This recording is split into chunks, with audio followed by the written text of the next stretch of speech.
Shri Venkaiah Naidu Garu, the Honorable Vice President of India, Shri N. Chandrababu Naidu Garu, Honorable Chief Minister of Andhra Pradesh, Shri Suresh Prabhu, Honorable Minister of Commerce and Industry, Shri Ashok Gajapati Raju Garu, Honorable Minister of Civil Aviation, other colleagues on the dais, Mr.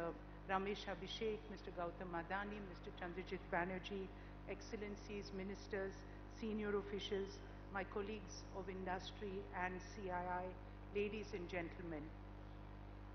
I would like to add my own welcome to this galaxy of eminent dignitaries, including our friends from overseas. For two reasons, నేను ఇక్కడ ఉండటానికి చాలా సంతోషపడుతున్నా. One, because between CII and Andhra Pradesh, I think this is one of the best partnerships between an industry and a state. It's something that can be emulated across the country. And the second reason is that I think this is a unique dais. We share today the Honorable Vice President, who is a Telugu, and of course our Honorable Minister of Civil Aviation, another Telugu in the center that Mr. Chandrababu Naidu Garu has brought, and me, sir, also. I'm a proud Telugu and the first Telugu who is the President of CII. So it's great. And of course, I can't leave out Mr. Suresh Prabhu, who always says, I might not be born a Telugu, but Mr. Chandrababu Naidu has adopted me as a Telugu, and my heart is here. So this is really a special occasion for all of us. Thank you for having us here. We meet at a time when the global economies are being reshaped and several global trends impact the business environment. The response to these developments necessitates a partnership of government, industry, civil society, and people at large within nations as well as among nations. In this context, the CII Partnership Summit offers a strong and established platform to discuss the evolving trajectory of these trends and the modalities of working together for the best possible outcomes for growth and development. So let me elaborate on some of these trends. Number one, developing economies such as India, Vietnam, Bangladesh, and others are taking up the reins of growth. These populations of these countries are moving up in the human development chain and adding a whole new level of productivity to their economies. Two, technology advances have gathered momentum, and the fourth industrial revolution is increasingly evident in global shop floors.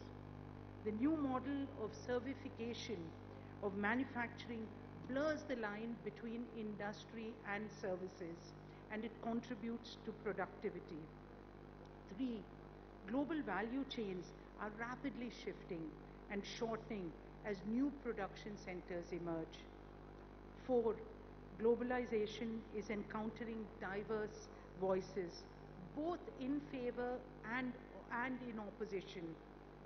Economies are increasingly turning inwards to look at their own solutions for challenges.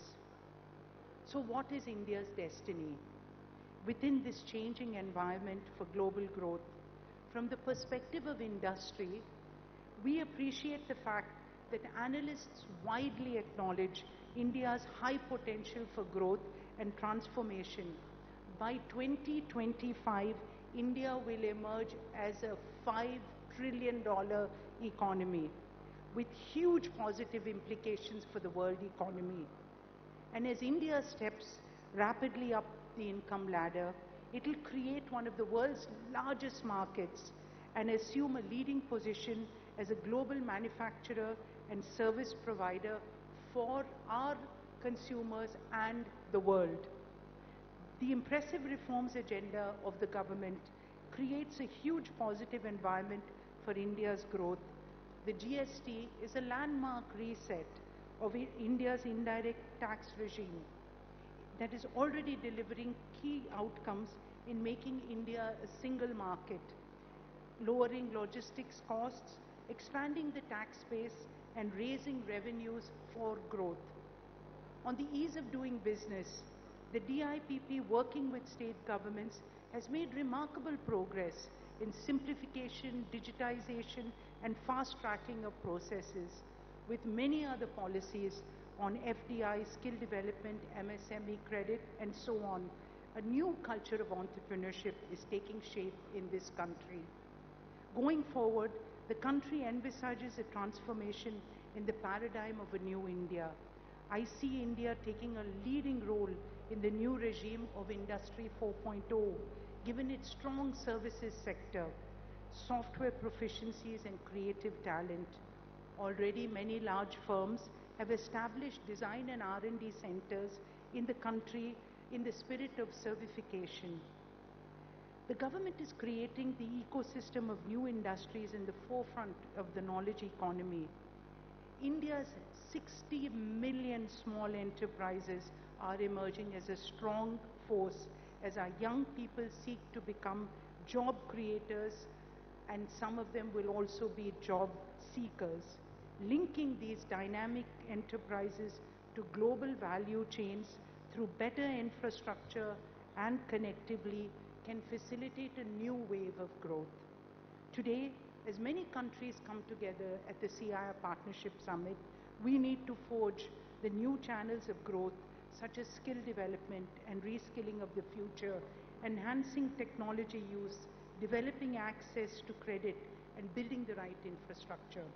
Facilitating the right investments at the right time and building strengths of our entrepreneurs in an open and welcoming environment is critical to development. It's a pleasure to be in Andhra Pradesh, to witness how the state is actioning these targets. Its proactive, consultative approach and strong governance have made it a prime location for investments, particularly in the knowledge-led sectors. And I believe it will deliver on every promise under the able leadership of Chandrababu Naidu Garu. But I must tell you a personal story, Mirandar Vinala Andi. I was in Davos with the Honorable Chief Minister, and there are many sessions to attend. So I saw a session which was talking about, this session was talking about new, it was actually pitching for investment and about new technologies, and I thought it would have a whole bunch of very young entrepreneurs pitching.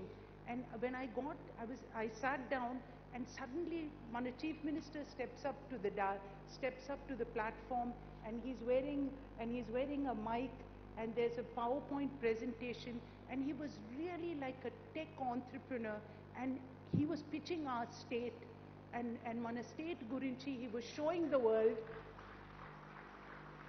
He was showing the world all the fantastic new technologies he has brought for transformation, and the audience was just amazed, and I was so proud that day to be from your state. Thank you, sir, for doing this for all of us, and we wish you much luck. So CII has been working on many of the issues in partnership with Indian government and state governments. Our agenda is based on achieving a facilitative investment climate, building competitiveness, creating building opportunities, and strengthening international linkages. In this spirit, the CII Partnership Summit aims to reinforce global partnerships for growth. And I take this occasion to thank the dignitaries on the dais for encouraging us, and I wish you all a productive time at the CII Partnership Summit. Thank you very much. Thank you very much, ma'am.